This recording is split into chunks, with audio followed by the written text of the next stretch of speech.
Selamat siang kepada Ibu dosen. Selamat siang kepada teman-teman semuanya. Semoga kita semua dalam keadaan sehat-sehat saja. Baik, kami dari kelompok 2 dengan nama usaha Sobat Healthy akan mempresentasikan proposal bisnis Healthy Sticky Rice. Adapun topik pembahasan yang akan kami presentasikan yakni yang pertama, penjelasan singkat tentang bisnis. Yang kedua, struktur organisasi bisnis. Yang ketiga, analisis SWOT. Yang keempat, target pasar dan rencana ke depan. Yang kelima, histori dan latar belakang. Yang keenam, produk. Yang ketujuh, pemasaran. Yang kedelapan, proyeksi keuangan dan analisis laba rugi. Dan yang kesembilan, rencana aktivitas dan penjadwalan. Baik, itulah topik pembahasan yang akan dijelaskan oleh kelompok 2. Baik, terima kasih atas waktunya. Perkenalkan, nama saya Nikada Putri Lentini. Di sini saya selaku penyaji pertama akan membahas subtopik kita yang pertama, yaitu mengenai penjelasan singkat tentang bisnis Sobat Healthy ini. Bisnis ini bermula dari ketidaksengajaan di antara kami membuat salah satu olahan makanan yang berbahan dasar beras ketan. Sehingga timbullah suatu ide dari pikiran kami untuk menjadikan beras ketan sebagai olahan makanan yang kreatif. Dan kami bermaksud untuk menciptakan suatu makanan yang inovatif. Oleh karena itu, kami membuat berbagai macam varian makanan yang berbahan dasar beras ketan sebagai bentuk kreativitas kami dalam mengolah makanan.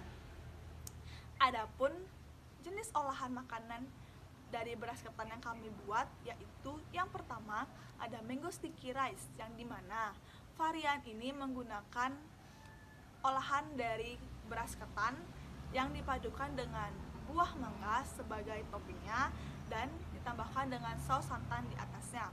Yang kedua ada dragon fruit sticky rice, yang dimana varian ini menggunakan bahan olahan dari beras ketan dan dipadukan dengan buah naga sebagai toppingnya dan ditambahkan saus santan di atasnya. Yang ketiga ada sweet corn sticky rice, dan varian yang terakhir ini menggunakan bahan dasar olahan dari ketan yang dipadukan dengan irisan jagung sebagai toppingnya, lalu ditambahkan saus santan di atasnya dan juga ditambahkan parutan keju di atasnya. Nah, untuk subtopik kita yang kedua, kita di sini akan membahas mengenai struktur organisasi bisnis dari Sobat Healthy ini. Dimana kalian bisa lihat di slide sudah ada nama ketua dan juga anggota. Dimana untuk ketua ada Nima Deranti Antari, untuk anggota yang pertama ada Nikada Putri Lentini, yang kedua ada Niluh Sari Dewi, yang ketiga ada Niluh Putu Winda Fitriani Dewi, yang keempat ada Nikada Santika Dewi, yang kelima ada Niputu Dian Amira Sari, yang keenam ada Komang Novi Astuti, dan yang ketujuh ada Nikada Della Filda Dewi. Sekian pemaparan materi dari saya. Terima kasih. Baik, perkenalkan, nama saya Niluh Sari Dewi. Di sini saya nomor absen 6 sebagai penyaji kedua akan membawakan materi tentang analisis SWOT, target pasar dan rencana ke depan. Baik, langsung saja kita masuk pada materi yang pertama, yaitu analisis SWOT. Analisis SWOT dari usaha kami, yang pertama itu ada strength yang berarti kekuatan. Kekuatan dari usaha kami yang pertama, harga yang kami tawarkan dalam produk makanan kami relatif terjangkau. Yang kedua, bahan baku yang kami gunakan merupakan bahan-bahan yang menyehatkan, sehingga memiliki banyak manfaat untuk tubuh. Selanjutnya, itu ada weakness, yang berarti kelemahan. Kelemahan dari usaha kami, di musim tertentu, sulit untuk mendapatkan bahan baku, dikarenakan bahan baku hanya berbuah pada saat musim tertentu saja. Selanjutnya, kelemahan yang kedua, itu ada kurangnya pengalaman kami dalam dunia bisnis. Selanjutnya, itu ada opportunity yang berarti peluang.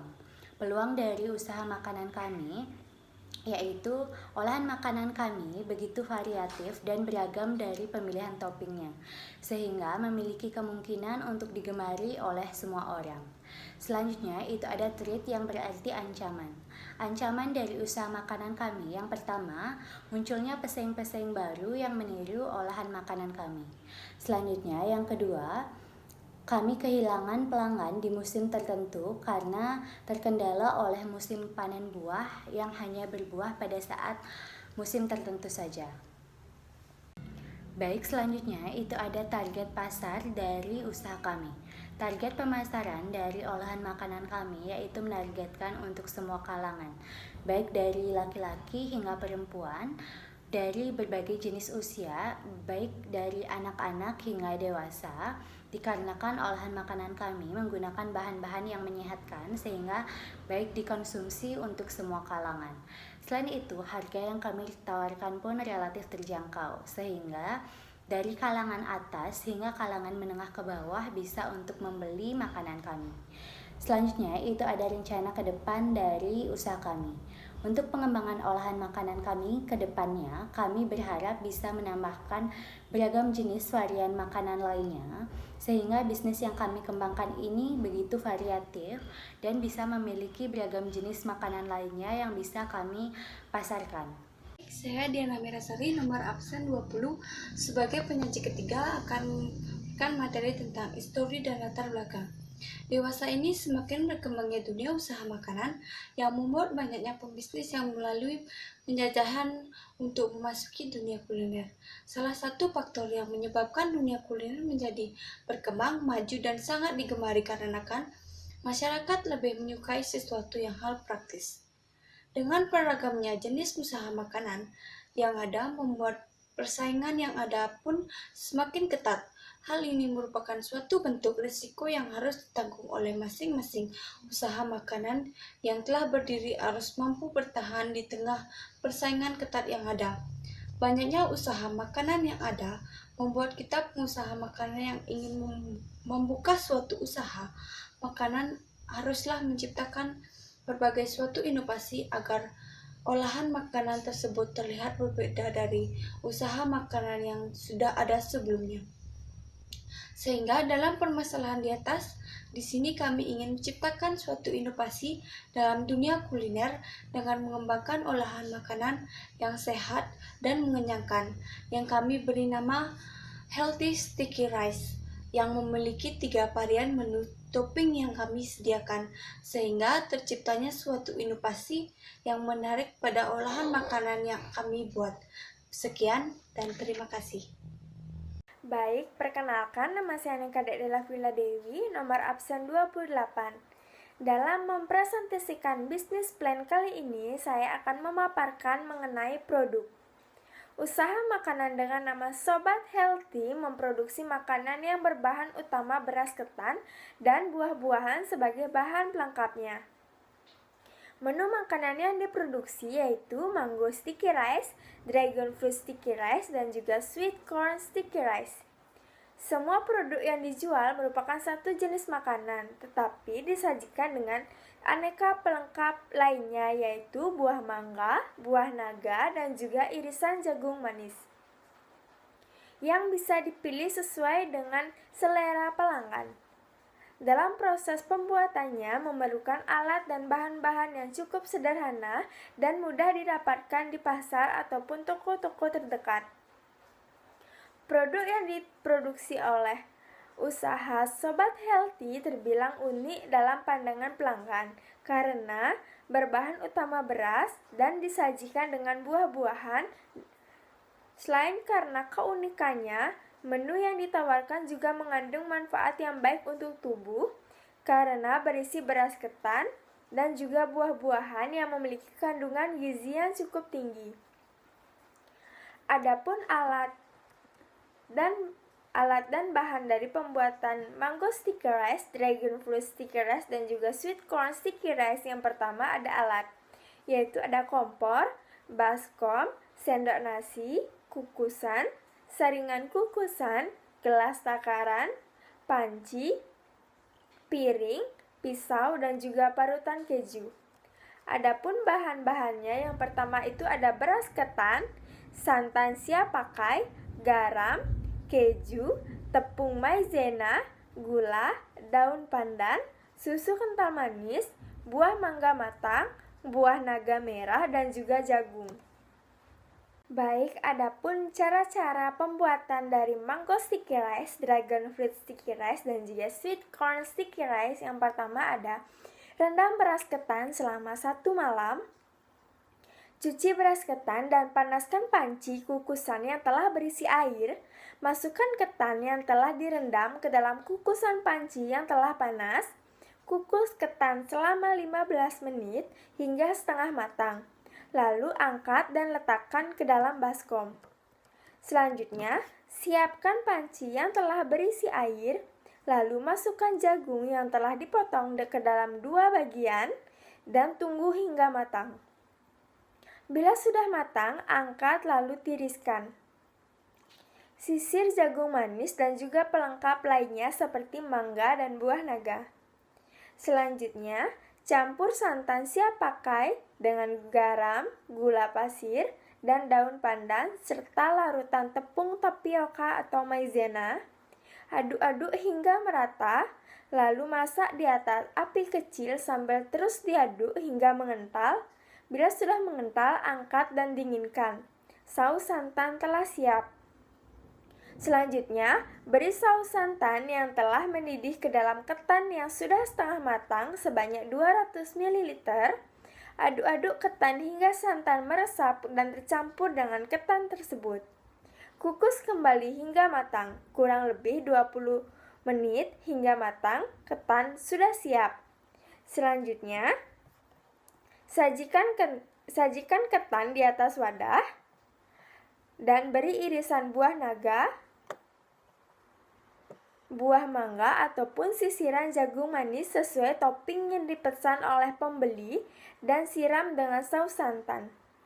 Untuk topping jagung manis, tambahkan parutan keju dan susu kental manis di atasnya. Mango sticky rice, dragon fruit sticky rice, dan sweet corn sticky rice siap dihidangkan. Baik, sekian pemaparan materi dari saya. Terima kasih. Perkenalkan, nama saya Komanopi Astuti. Di sini saya sebagai penyaji kelima. Dalam pelaksanaan usaha atau bisnis adalah hal yang paling penting, yaitu memperoleh untung atau laba. Berdasarkan hasil pengamatan dan pengalaman pribadi saat ini, masyarakat ingin jenis makanan yang bergizi, enak, dan praktis. Mengingat saat ini masyarakat khususnya di daerah perkotaan tempat produk ini diproduksi, sebagaimana masyarakatnya bekerja sebagai karyawan yang memiliki jadwal yang padat, sehingga membutuhkan makanan yang bisa dikonsumsi dengan cepat dan praktis. Makanan yang kita tawarkan yaitu mango sticky rice, dragon fruit sticky rice, dan sweet corn sticky rice. Sangat memenuhi jenis makanan yang dibutuhkan oleh masyarakat. Mengenai hal tersebut, dalam memasarkan produk, marketing strategi merupakan salah satu aspek yang cukup penting. Marketing strategi meliputi segmenting, targeting, dan positioning. Adapun segmentasi pasar secara geografis, dalam pemasaran produk kami berusaha memasarkan produk ke seluruh Bali, tetapi saat ini baru sampai Kuta, Badung, dan Denpasar. Dan perusahaan kami menegakkan konsumen dari segala jenis kalangan, mulai dari anak-anak, remaja, hingga dewasa, dan dengan kalangan sosial menengah ke bawah. Produk kami diperuntukkan bagi masyarakat yang ingin hidup praktis tetapi dengan kualitas makanan yang baik. Dalam positioning tentu saja banyak pesaing bisnis dengan produk yang serupa. Tetapi produk kami memiliki kualitas dan keunggulan yang berbeda dengan pesaing lainnya. Dan kami juga menerapkan bauran 4P. Produk, price, place, promotion. Selalu kami tingkatkan produk, yaitu kami mempersembahkan makanan dengan rasa unik tetapi memiliki kualitas yang baik. Price, yaitu dapat dijangkau oleh semua kalangan. Perusahaan kami memberikan harga Rp15.000 untuk satu porsi mango sticky rice, dragon fruit sticky rice, dan juga sweet corn sticky rice. Place, yaitu mendistribusikan ke berbagai daerah di Bali. Dan promotion, yaitu kami mempromosikan menggunakan media sosial seperti Facebook dan Instagram dengan cara membuat akun khusus usaha kami, yaitu Sobat Healthy. Dan kita juga memanfaatkan influencer yang memiliki jumlah pengikut yang tinggi di akun sosial media miliknya untuk mengiklankan dan memasarkan produk kami. Baik, perkenalkan, nama saya Nimade Rantiantari, nomor absen 9, selaku penyaji ke-6. Di sini saya akan mempresentasikan topik pembahasan proyeksi keuangan dan analisis laba rugi. Nah, yang pertama itu ada anggaran biaya. Anggaran biaya yang diperlukan dalam pembuatan healthy sticky rice ini adalah yang pertama, peralatan penunjang seperti kompor, gas, wajan, panci, dan lain-lain itu menghabiskan biaya sebesar Rp725.000. Kemudian yang kedua itu ada bahan habis pakai, seperti beras ketan, buah mangga, buah naga, jagung, gula, santan, dan lain-lain, itu menghabiskan biaya sebesar Rp1.650.000.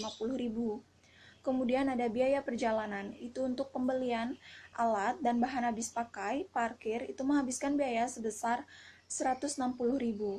Kemudian ada biaya lain-lain, itu seperti pembuatan stiker, pamflet, itu menghabiskan biaya sebesar Rp225.000. Jadi, total anggaran biaya untuk pembuatan healthy sticky rice yaitu Rp2.760.000. Baik, selanjutnya yaitu penetapan harga jual serta pendapatan dan keuntungan. Nah, yang pertama itu penetapan harga jual, di mana kami mulai dari hari kerja selama 5 hari, kemudian produksi dalam 1 hari itu 15 porsi, produksi dalam seminggu 75 porsi, dan produksi dalam sebulan 300 porsi. Jadi, harga satuan healthy sticky rice yaitu sebesar Rp15.000 untuk semua varian topping buah dan mengharapkan profit margin 100%. Jadi, target margin yaitu 100% dikurang jadi. Jadi, ini didapat dari bahan habis pakai ditambah biaya lain-lain. Maka, Rp1.875.000 ditambah 100% dikali Rp1.875.000. Maka, Rp1.875.000 ditambah Rp1.875.000 menghasilkan Rp3.750.000 dibagi 300 porsi dan mendapatkan hasil Rp12.500. Kemudian pendapatan dan keuntungan. Jadi, omset 1 kali produksi yaitu Rp12.500 dikali 15 porsi. Nah, mendapatkan hasil Rp187.500 dalam 1 hari. Jika omset 20 kali produksi yaitu Rp12.500 dikali 300 porsi, maka mendapatkan hasil Rp3.750.000 dalam 1 bulan. Nah, keuntungan yang didapat dalam penjualan selama 1 bulan yakni Rp3.750.000 dikurang Rp1.875.000, maka mendapatkan keuntungan Rp1.875.000. Di sini saya sebagai penyaji ke-7, perkenalkan saya Nurul Putuwinda Fitriani Dewi, saya nomor absen 10. Dan pada kesempatan kali ini saya akan menjelaskan tentang revenue cost ratio dan benefit cost ratio serta break even point atau BEP. Baik, langsung saja. Yang pertama, revenue cost ratio dan benefit cost ratio. Untuk mencari revenue cost ratio, kita harus membagi hasil usaha dengan biaya produksi. Jadi di sini hasil usaha kami yaitu sebesar 3.750.000 dibagi dengan biaya produksi yang kami keluarkan yaitu sebesar 1.875.000 sama dengan 2, yang artinya setiap Rp1 biaya yang dikeluarkan untuk produksi menghasilkan penerimaan sebesar Rp2. Dan yang kedua yaitu benefit cost ratio. Untuk mencari benefit cost ratio, kita harus membagi keuntungan dengan biaya produksi. Keuntungan yang kami peroleh di sini yaitu sebesar Rp1.875.000 dibagi dengan biaya produksi yang kami keluarkan yaitu sebesar Rp1.875.000 sama dengan 1, yang artinya setiap Rp1 biaya yang dikeluarkan untuk produksi menghasilkan keuntungan sebesar Rp1. Dan yang selanjutnya yaitu break even point atau BEP. Yang pertama yaitu BEP harga. Untuk mencari BEP harga, kita harus membagi total biaya produksi dengan produksi atau jumlah produksi. Total biaya produksi yang kami keluarkan yaitu sebesar Rp1.875.000 dibagi dengan jumlah produksi yang kami keluarkan yaitu 300 pieces sama dengan Rp6.250, yang artinya healthy sticky rice akan mengalami titik impas ketika produksi dijual dengan harga Rp6.250 per porsi. Dan yang kedua yaitu BEP produksi. Untuk mencari BEP produksi di sini kita harus membagi total biaya produksi dengan harga jual.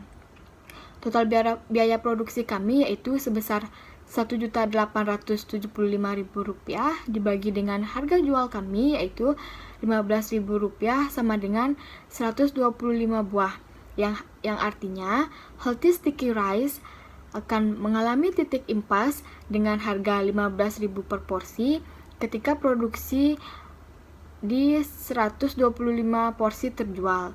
Baik, sekian pemaparan materi dari saya. Selanjutnya akan dilanjutkan oleh penyaji ke-8. Terima kasih. Baik, terima kasih atas waktunya. Perkenalkan, saya Santika Dewi, nomor absen 14. Di sini saya selaku penyaji ke-8 akan memaparkan materi tentang rencana aktivitas dan penjadwalan. Nah, awal rencana bisnis ini kami mulai dengan melakukan survei tempat pemasok bahan baku healthy sticky rice, yakni ketan dan buah-buahan. Kegiatan ini kami laksanakan di daerah Ungasan, Kabupaten Badung, Bali. Kami memilih daerah ini sebagai tempat pemasok bahan baku karena terdapatnya banyak penjual serta merupakan tempat atau daerah yang mudah kami jangkau. Nah, setelah bahan baku didapatkan, maka tahap selanjutnya yang kami lakukan yaitu pengadaan alat produksi untuk mengolah bahan baku tersebut menjadi barang jadi atau sticky rice. Nah, kedua kegiatan tersebut kami lakukan pada minggu keempat di bulan November. Tahap selanjutnya yaitu uji coba pembuatan produk yang kami lakukan di minggu pertama pada bulan Desember. Nah, uji coba ini kami lakukan beberapa kali untuk mendapatkan kombinasi rasa yang sesuai dengan keinginan pelanggan. Kemudian setelah melakukan beberapa uji coba dan mendapatkan kombinasi rasa yang sesuai, tahap selanjutnya yang kami lakukan yaitu melakukan penyempurnaan terhadap produk. Nah, proses penyempurnaan ini kami lakukan juga pada hari terakhir di minggu pertama pada bulan Desember. Kemudian setelah melakukan penyempurnaan terhadap produk, tahap terakhir yaitu pengemasan terhadap produk.